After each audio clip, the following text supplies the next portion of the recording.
Lately, I've had a few people touch base with me about thyroid disease, thyroid cancer, and this kind of prompted me to tell almost my whole story.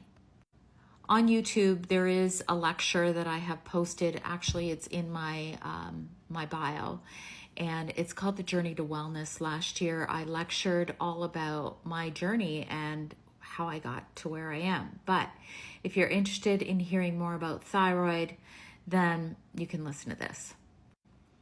Back in 2010, my daughter, who at the age of 5, she was diagnosed with a soft tissue sarcoma, which is a type of cancer. It's a malignant tumor.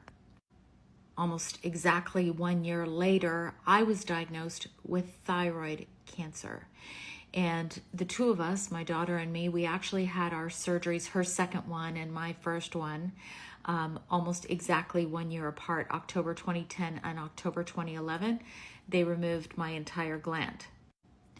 Thyroid cancer is kind of a funny thing because it's hard to say what the signs were. And I can tell you that it was a migraine with aura that prompted any kind of investigative testing, but no one ever did a thorough check of my thyroid. So I am going to start off by saying your thyroid controls everything.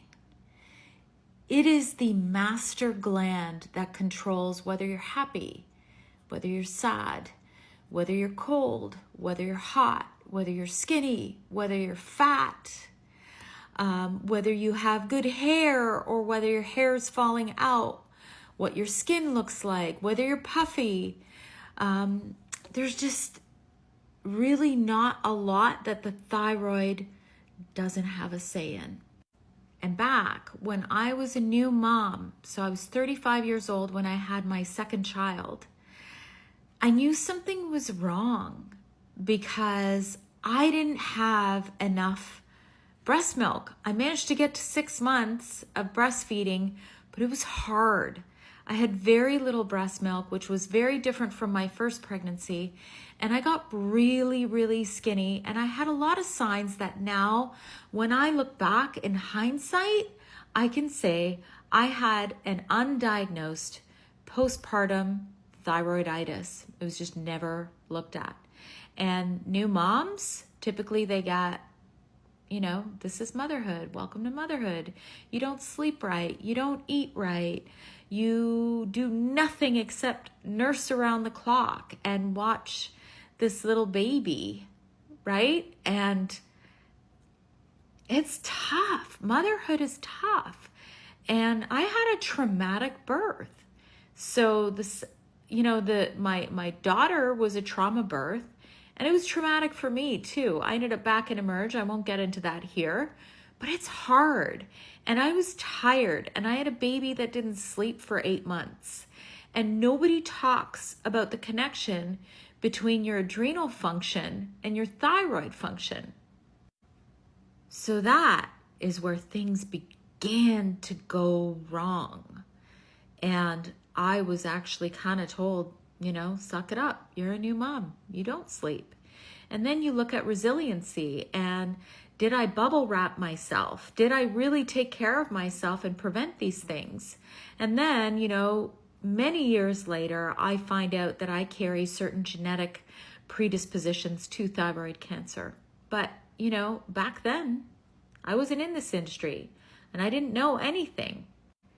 Then after my thyroid was removed, I was okay when I was on T3 only, which is the active thyroid hormone.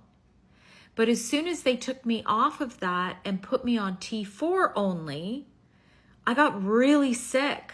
And I had 2 little babies who are looking at their mama saying, we just want to go to the park.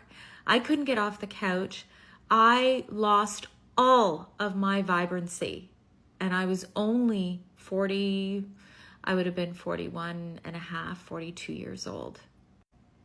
So then I went and saw other doctors, naturopathic doctors. I started to rebuild adrenal function because something that no one ever talks about is the fact that if you have high cortisol, it actually raises something called reverse T3, which does not allow thyroid hormone to get into the cell. So from a certain perspective, you might look like, oh, your blood work is fine, but you feel horrible. So I actually had to convince my endocrinologist that I needed both, that I wasn't a converter, meaning I couldn't convert the T4 to the active T3 thyroid hormone. That's why I felt like crap all the time. And my endocrinologist listened to me. I bought the book, Stop the Thyroid Madness. I started researching myself how to get me back. And that's what I did. Thyroid's pretty complicated. It's not simple, and looking at only TSH is never enough. Never. If you suspect you have thyroid issues, so you have some symptoms, I've even been subclinically hypothyroid and felt horrible. So you need to have all the tests. You need to have T3, T4, free T3, free T4. That means it's not bound. That means it's free in your body to do its work and what it needs to do. You need TSH, you need antibodies, you need to check the whole picture. Not very many doctors will check reverse T3 here in Canada, but there are ways that you can get this blood work. So now in October, I think it's going to be 12 or 13 years of me living without a thyroid, and I'm going through menopause without a thyroid. And the complicated thing here is the symptoms can really cross over. They can look alike. So thyroid symptoms can look very similar to these menopause symptoms.